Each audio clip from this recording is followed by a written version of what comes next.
Greetings, and welcome back to another episode of 1320 Time Stream. I am Malaya Eternal. Now, as you can see, we're on our Wavespell page here. And today, we happen to be in the direct center of this particular Wavespell, the Red Earth Wavespell. And we are on the night, the Resonant night, the blue Resonant night. Just going to throw that up for you here really quickly.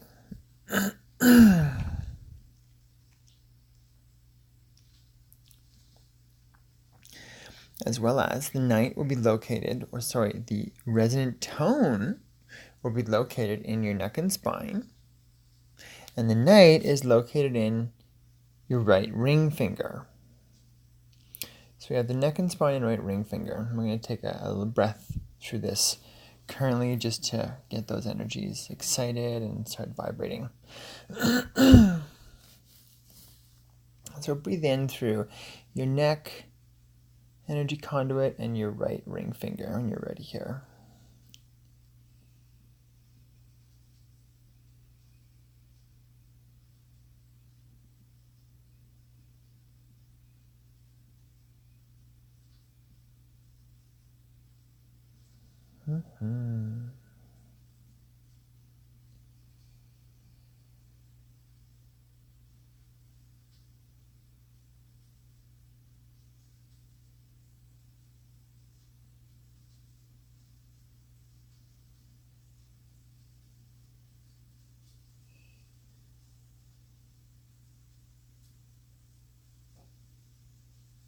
Yeah, there's a couple of good breaths there. Now, let's see, the resonant tone, channel, inspire, and attunement.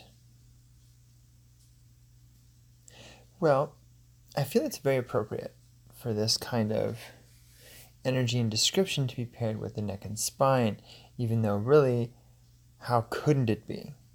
I feel that the way channel, inspire, and attunement really shows up in the neck and spine energy, because the spine is like a pipeline. It's like kind of like a conduit. It's the center of your being.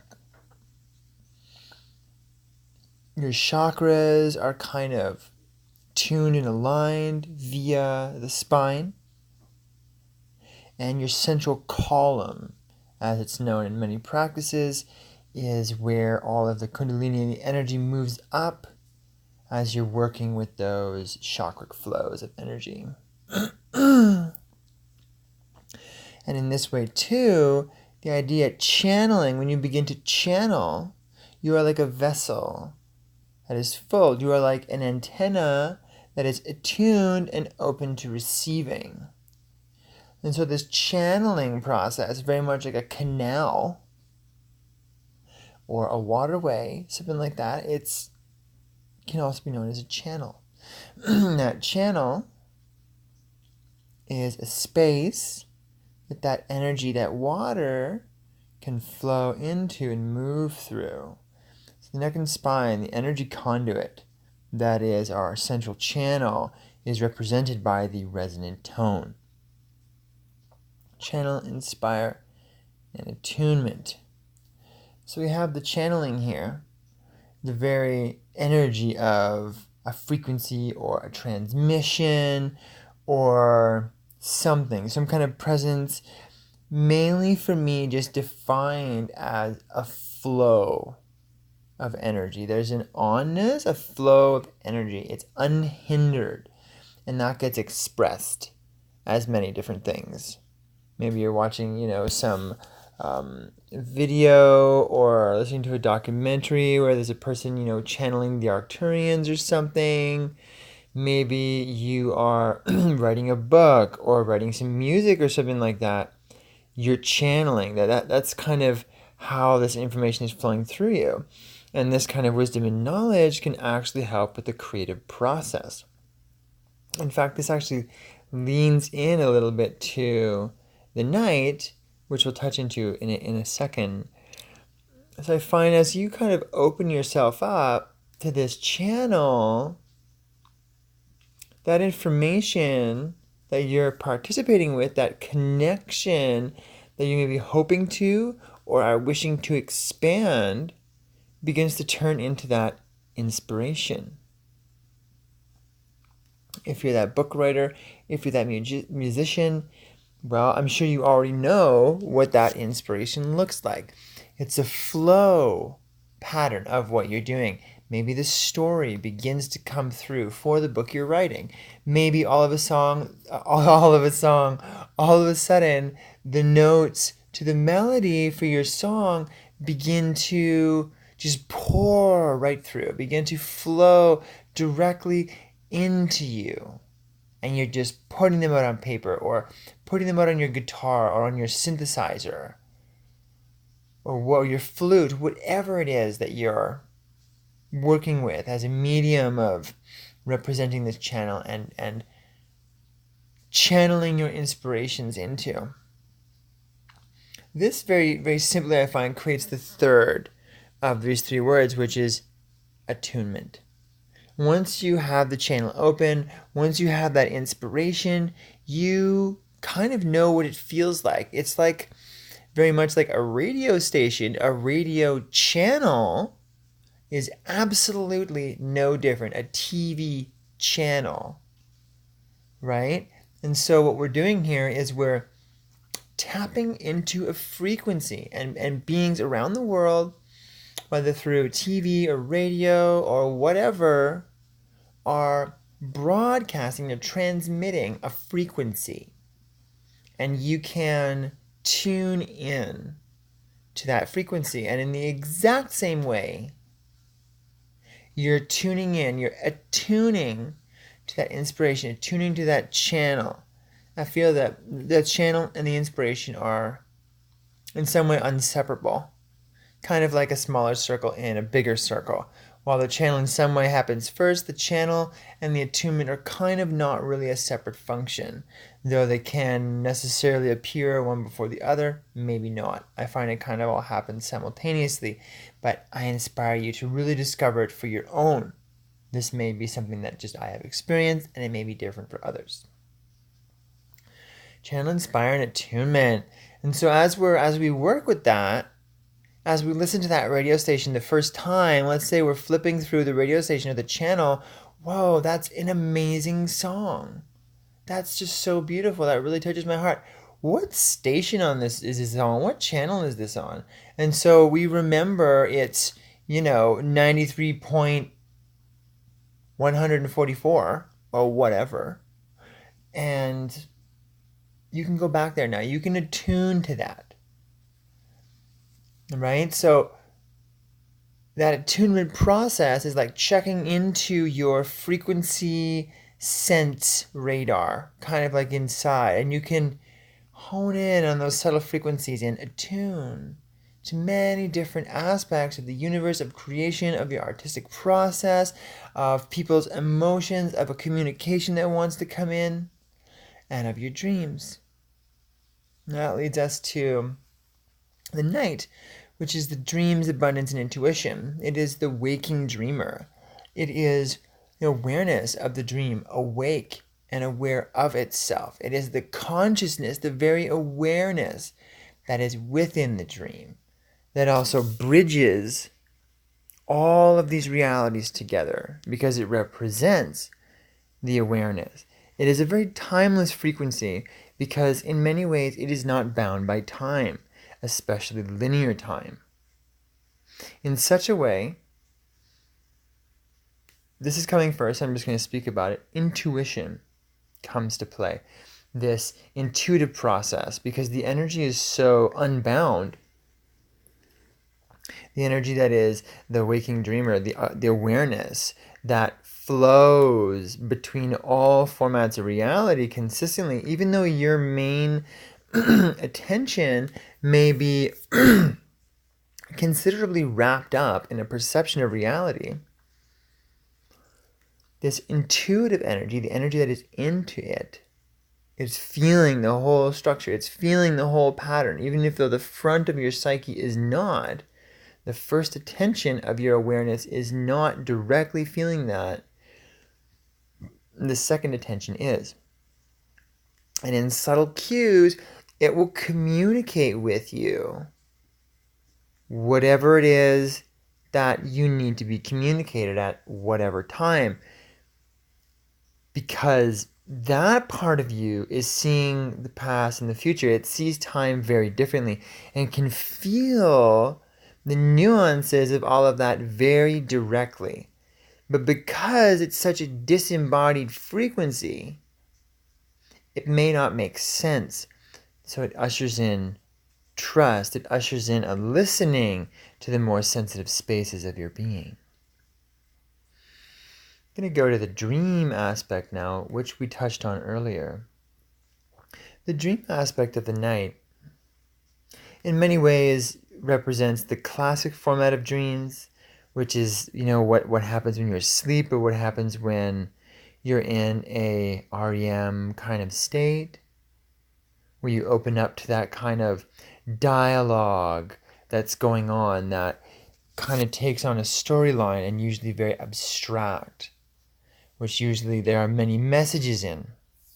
If we are taking a look at those in a symbological format or in a kind of sacred mythological communication that many spiritual practices and self-growth practices actually bring illumination to and ask us to go into to make sense of what's going on in our lives and things of this nature.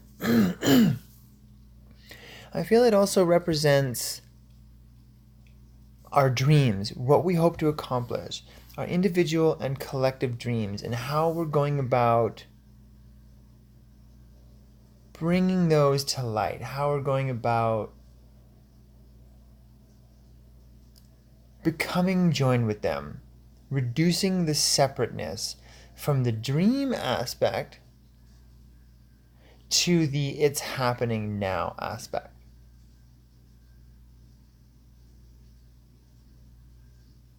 I feel this could be also illuminated, magnified a little bit by, there was a description of the solar tone a couple of days ago during, I believe it was the hidden power of the day, which was the solar sun.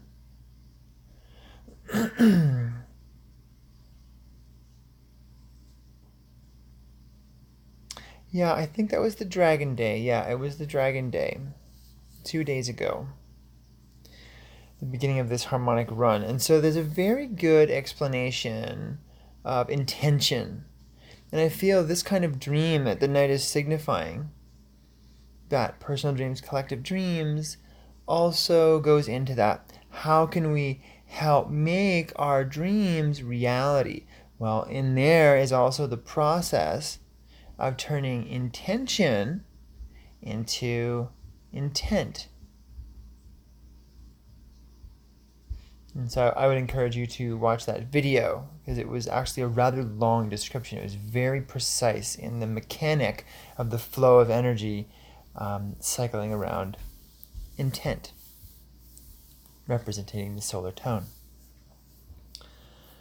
Abundance. Abundance is a really good one, and it's because within the dream, within that unbound reality, everything is kind of already manifest. Everything is existing in the realm of potential. And the very nature also of the collective dream, as we begin to come closer to our collective dreams, it shows the parts of it that are ready, the parts of it that are present.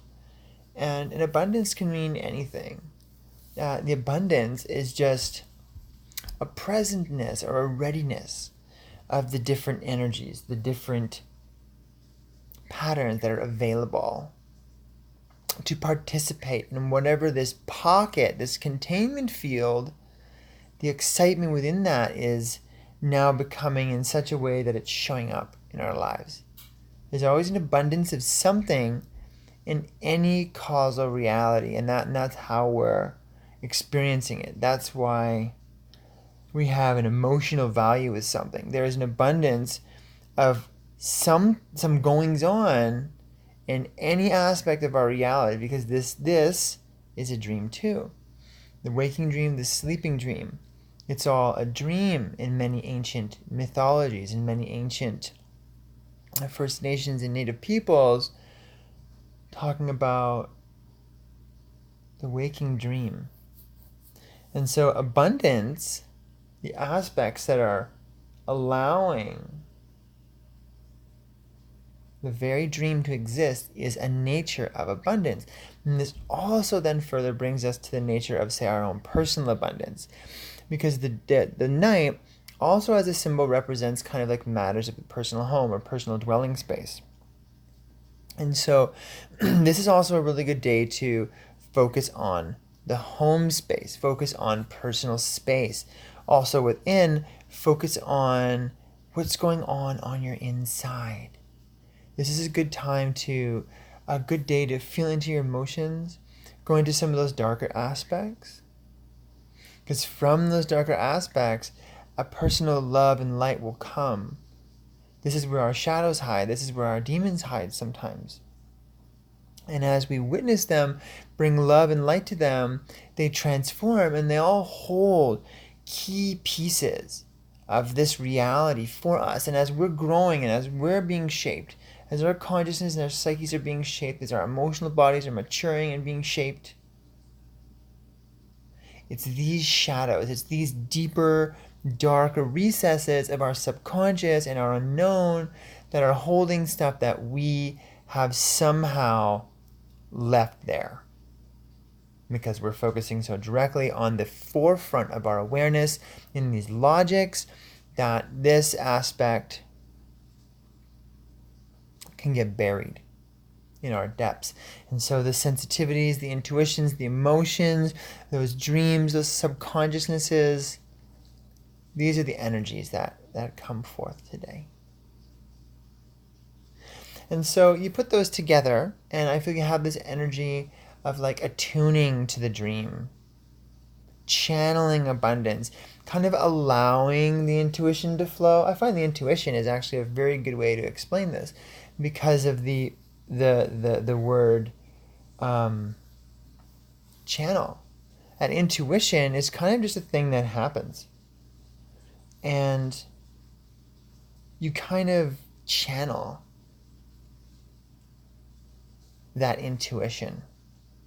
And that intuition being the precursor of the dream, we're kind of letting it happen. Oh, pardon me. Kind of letting that happen, letting the dream happen, letting the abundance flow. Letting that energy in the neck and spine and in the cosmos move through you, knowing that you're not the only one participating in this. And you're part of a greater whole. You're part of a greater dream. And I feel that's also what helps us with our abundance. What are we supposed to be doing? Right? I think this is a good question. And it doesn't necessarily, this is not necessarily an answer to, maybe why am I broke all the time? How do I get a good job? Whatever, because the very word abundance can be tied up in a lot of our very present world phenomenon.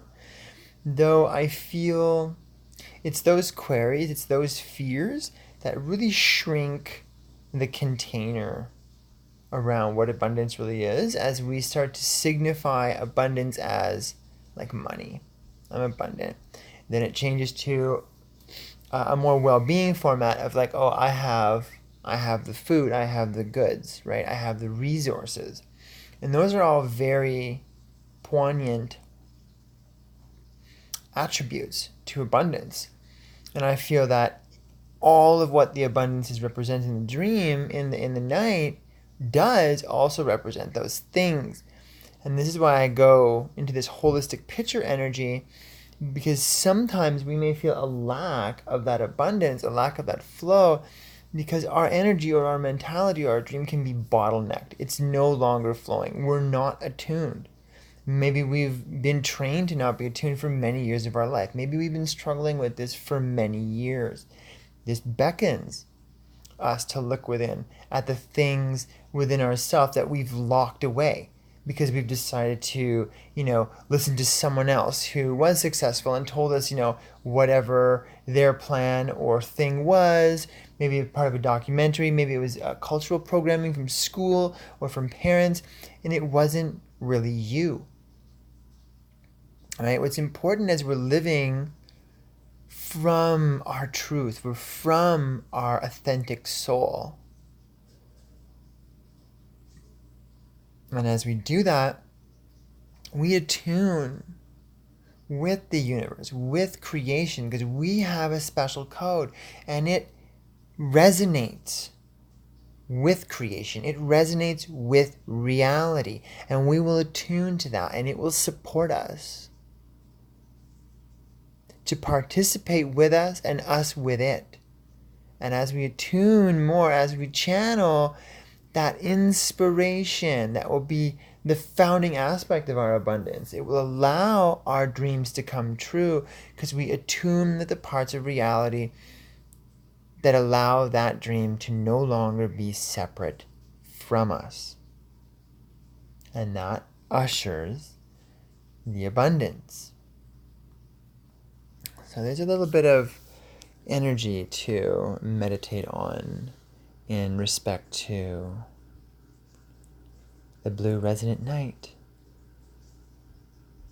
Well, that will be the Wavespell portion of this episode of 1320 Time Stream.